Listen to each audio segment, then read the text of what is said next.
ನಮಸ್ತೆ ಸ್ನೇಹಿತರೆ, ಇವತ್ತು ನಾವು ಸೆಕೆಂಡ್ PUC ವಾರ್ಷಿಕ ಪರೀಕ್ಷೆ ಪ್ರಶ್ನೆ ಪತ್ರಿಕೆಯ ಅಭ್ಯಾಸವನ್ನು ಮಾಡ್ತಾ ಹೋಗುವ. ಮಾರ್ಚ್ 2025ರ ವಾರ್ಷಿಕ ಪರೀಕ್ಷೆಯ ಪ್ರಶ್ನೆ ಪತ್ರಿಕೆಯಾಗಿರುವಂಥದ್ದು.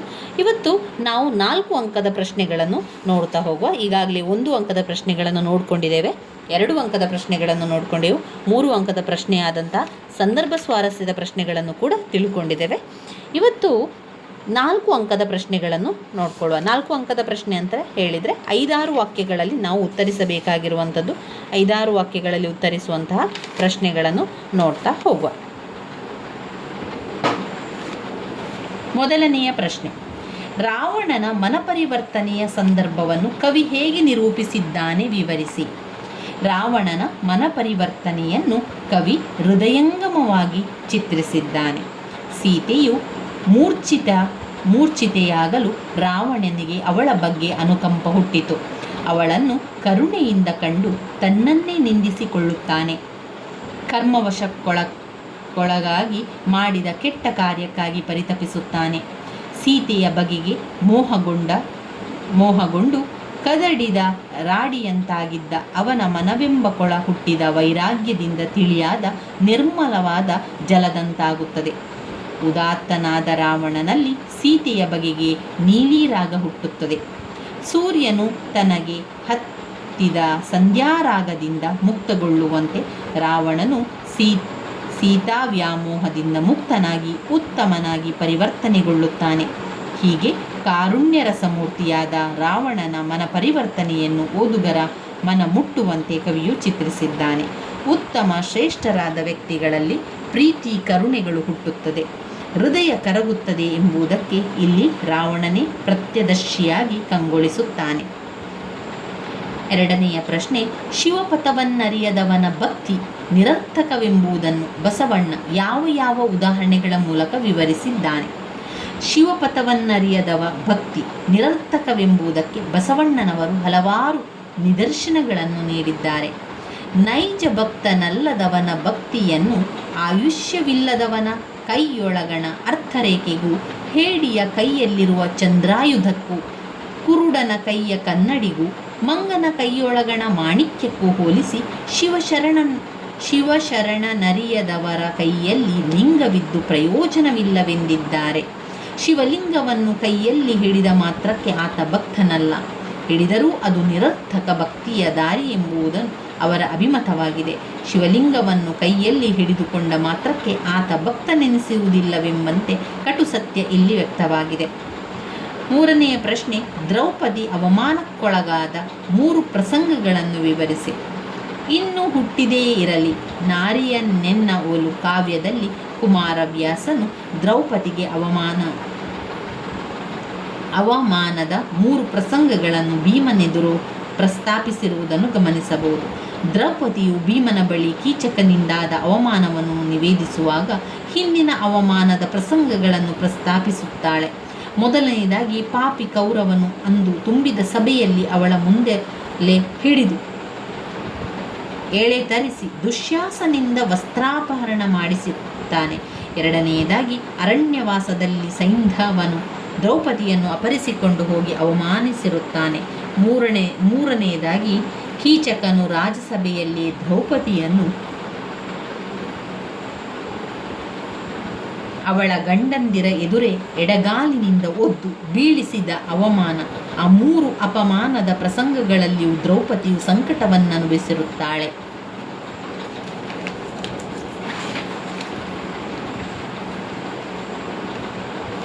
ಅವಮಾನಗಳು ಮತ್ತೆ ಮತ್ತೆ ಮರುಕಳಿಸುತ್ತಿದ್ದರೂ ಸಹಿಸಿಕೊಂಡು ವೇದನೆ ಪಡುವ ದ್ರೌಪದಿಯ ಹೃದಯ ವಿದ್ರಾವಕ ಸಂಕಷ್ಟಗಳು ಮನಕುಲಕುವಂತೆ ಮಾಡುತ್ತದೆ. ಮುಂದಿನ ಪ್ರಶ್ನೆ, ಇರಿಯಲ್ ಲೊಲ್ಲೆಡೆ ವೀರನಾಗು ಧರೆಯೊಳ್ ನಾನಾ ಚಮತ್ಕಾರಮಂ. ಇರಿಯಲ್ಟಲೊಡೆ ವೀರನಾಗು ಧರೆಯೊಳ್ ನಾನಾ ಚಮತ್ಕಾರಮಂ.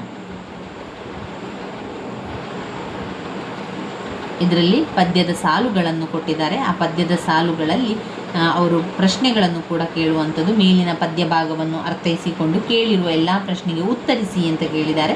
ಇಲ್ಲಿ ವೀರನಾದವನು ಏನನ್ನು ಬಲ್ಲವನಾಗಿರಬೇಕು, ಯಾರನ್ನು ಯೋಗಿ ಎನ್ನಬಹುದು, ರಾಜ ಮತ್ತು ಮಂತ್ರಿಗಳಿಗೆ ಯಾವ ಅರ್ಹತೆಗಳಿರಬೇಕು, ಸೋಮನಾಥನು ಹೇಳಿದ್ದಾನೆ.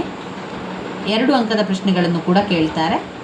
ಇಲ್ಲಿ ವೀರನಾದವನು ಏನನ್ನು ಬಲ್ಲವನಾಗಿರಬೇಕು, ವೀರನಾದವನು ಇರಿಯುವ ಗುಣವನ್ನು ಹೊಂದಿರಬೇಕು. ಅಂದರೆ ಇಲ್ಲಿ ಉತ್ತರವನ್ನು ಕೂಡ ಕೊಟ್ಟಿದ್ದಾರೆ. ವೀರನಾದವನು ಇರಿಯುವ ಗುಣವನ್ನು ಹೊಂದಿರಬೇಕು. ಯಾರನ್ನು ಯೋಗಿ ಎನ್ನುವರು, ಅರಿ ಷಡ್ವರ್ಗಗಳನ್ನು ಗೆದ್ದವನಿಗೆ ಯೋಗಿ ಎನ್ನುವರು.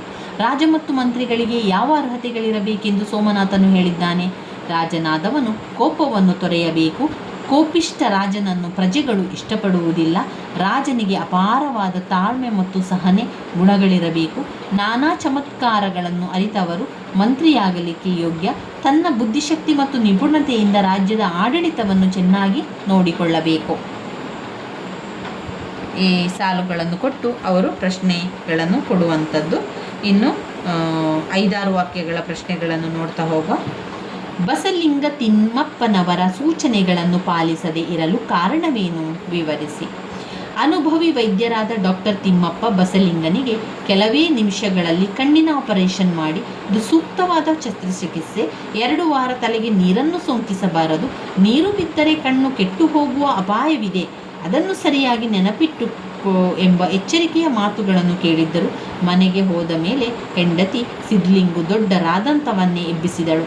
ಆಕೆಗೆ ಅದು ಹೇಗೋ ತಿಮ್ಮಪ್ಪ ಹೊಲೆಯರೆಂಬುದು ಗೊತ್ತಾಗಿತ್ತು. ತನ್ನ ಹೆಂಡತಿಯ ತಗಾದೆಯ ನಂತರ ಬಸಲಿಂಗನಿಗೂ ತಿಮ್ಮಪ್ಪ ತನ್ನನ್ನು ಮುಟ್ಟುವ ಮುನ್ನ ಅವರು ತಮ್ಮ ಜಾತಿಯ ಬಗ್ಗೆ ಒಂದು ಮಾತು ಹೇಳಿದ್ದರೆ ಒಳ್ಳೆಯದಿತ್ತೆಂದು ಅನಿಸಿತು.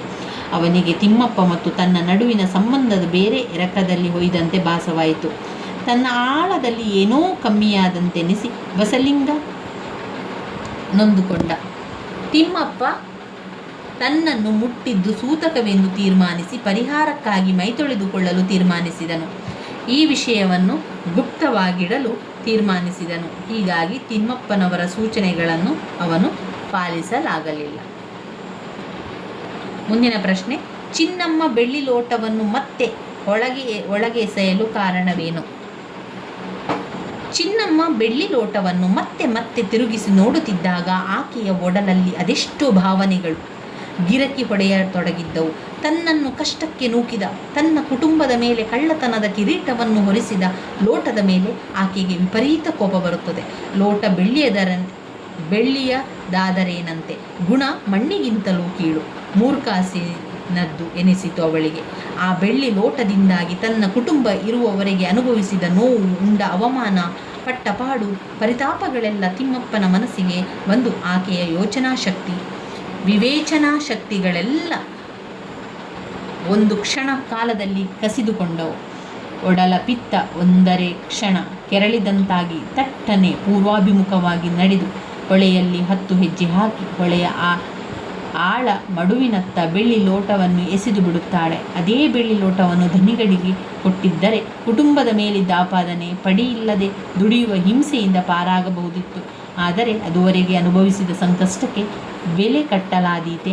ಆಪಾದನೆ ಮುಕ್ತಕ್ಕಿಂತ ಅದನ್ನು ಎಸೆಯುವುದರಿಂದ ತನ್ನ ರೋಷವನ್ನು ಹೊರಹಾಕುತ್ತಾಳೆ. ದಣಿಗಳ ಪಾಲಿನ ಅಪರೂಪದ ವಸ್ತು ಮತ್ತೆ ಅವರಿಗೆ ದೊರಕದೆ ನೋವು ಆಪಾದನೆ ಹೊರಿಸಿದ ಧನಿಗಳು ಅನುಭವಿಸಲಿ ಎಂಬ ಉಪೇಕ್ಷೆಯು ಇದಕ್ಕೆ ಕಾರಣವಿರಬಹುದು. ಮಾತಿಗಿಂತ ಮೌನದ ಕ್ರಿಯೆಯಿಂದ ತನ್ನ ತಿರಸ್ಕಾರವನ್ನು ಆಕೆ ಎಲ್ಲಿ ವ್ಯಕ್ತಪಡಿಸುತ್ತಾಳೆ? ನದಿ ಹೀಗೆ ದಣಿಯ ಮೇಲೆ ಸೇಡು ತೀರಿಸಿಕೊಳ್ಳದೆಯೋ ಹಾಗೆ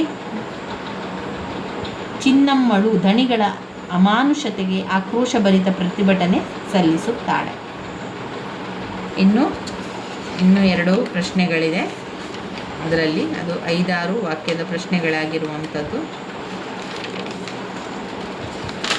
5-6 ವಾಕ್ಯದಲ್ಲಿ ಉತ್ತರಿಸುವಂಥ 2 ಪ್ರಶ್ನೆಗಳಿದೆ. ಆ 2 ಪ್ರಶ್ನೆಗಳನ್ನು ನಾವು ವಿಡಿಯೋದಲ್ಲಿ ನೋಡಿಕೊಳ್ಳುವ ಸ್ನೇಹಿತರೆ. ಕಾಡಾನೆಗಳ ಹಾವಳಿ ನಿರೂಪಕರ ಅನುಭವಕ್ಕೆ ಬಂದದ್ದು ಹೇಗೆ ವಿವರಿಸಿ.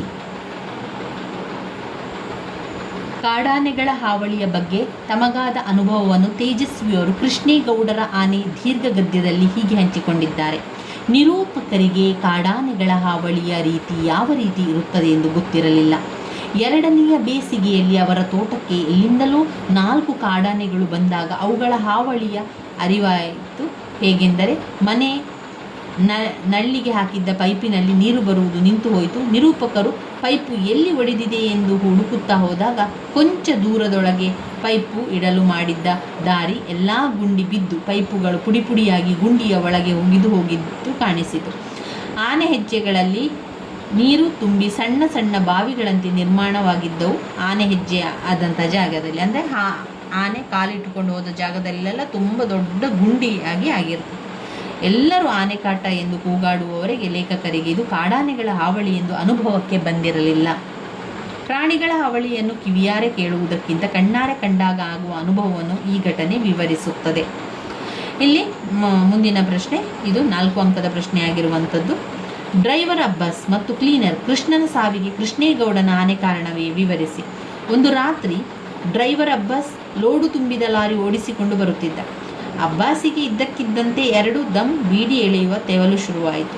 ಕ್ಲೀನರ್ ಕೃಷ್ಣನ ಕೈಗೆ ಸ್ಟೇರಿಂಗ್ ಕೊಟ್ಟು ಬೀಡಿ ಹತ್ತಿಸಿಕೊಂಡು 2 ದಮ್ ಎಳೆದನು. ಹೊಗೆ ಬಿಟ್ಟು ತಲೆ ಎತ್ತಿ ನೋಡುವಷ್ಟರಲ್ಲಿ ಲಾರಿ ಎದುರು ಮರದ ದೊಡ್ಡ ಕಾಂಡ ನುಗ್ಗುತ್ತಿರುವುದು ಕಂಡು ಕೂಗುತ್ತಾ ಸ್ಟೇರಿಂಗ್ಗೆ ಕೈ ಹಾಕಿ ಲಾರಿ ಮೂತಿಯನ್ನು ತುರುಗಿಸಲು ಪ್ರಯತ್ನಿಸಿದನು. ಆದರೆ ಕೃಷ್ಣ ಅಪರೂಪಕ್ಕೆ ಸಿಕ್ಕಿದ ಸ್ಟೇರಿಂಗನ್ನು ವಜ್ರಮುಷ್ಟಿಯಲ್ಲಿ ಹಿಡಿದು ಕುಳಿತಿದ್ದ.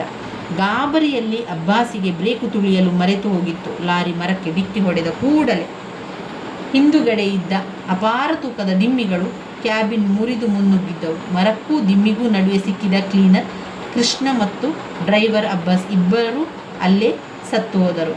ಆನೆ ಇವರಿಬ್ಬರ ಸಾವಿಗೆ ಕಾರಣವಲ್ಲ. ಪ್ರತ್ಯಕ್ಷ ಕಂಡರೂ ಪ್ರಮಾಣಿಸಿ ನೋಡು ಎಂಬ ಗಾದೆಯಂತೆ ಸರಿಯಾಗಿ ಪರಿಶೀಲನೆ ಮಾಡದೆ ಭ್ರಷ್ಟತೆಯ ಸಮಾಜದಲ್ಲಿ ಆನೆ ತಪ್ಪಿಗೆ ಗುರಿಯಾಗಿರುವುದು ಶೋಚನೀಯವಾದುದು. ಇವಿಷ್ಟು 4 ಅಂಕದ ಪ್ರಶ್ನೆಗಳಾಗಿದೆ. ನಾವು ಮುಂದಿನ ವಿಡಿಯೋದಲ್ಲಿ ಭಾಷಾಭ್ಯಾಸಗಳನ್ನು ಮಾಡ್ತಾ ಹೋಗುವ. ಭಾಷಾಭ್ಯಾಸಗಳ ಜೊತೆಗೆ ಪ್ರಬಂಧಗಳನ್ನು ಬರೀಲಿಕ್ಕೆ ಕೊಡ್ತಾರೆ. ಯಾವುದೆಲ್ಲ ಪ್ರಬಂಧಗಳನ್ನು ಕೊಟ್ಟಿದ್ದಾರೆ ಅಂತ ನಾವು ಮುಂದಿನ ವಿಡಿಯೋದಲ್ಲಿ ನೋಡ್ಕೊಳ್ಳೋ ಸ್ನೇಹಿತರೆ. ನನ್ನ ವಿಡಿಯೋಸ್ ಎಲ್ಲ ನಿಮಗೆ ಇಷ್ಟ ಆಗಿದ್ದರೆ ಲೈಕ್ ಕೊಡಿ, ಶೇರ್ ಮಾಡಿ, ಸಬ್ಸ್ಕ್ರೈಬ್ ಮಾಡಲಿಕ್ಕೆ ಮರಿಬೇಡಿ. ಧನ್ಯವಾದಗಳು.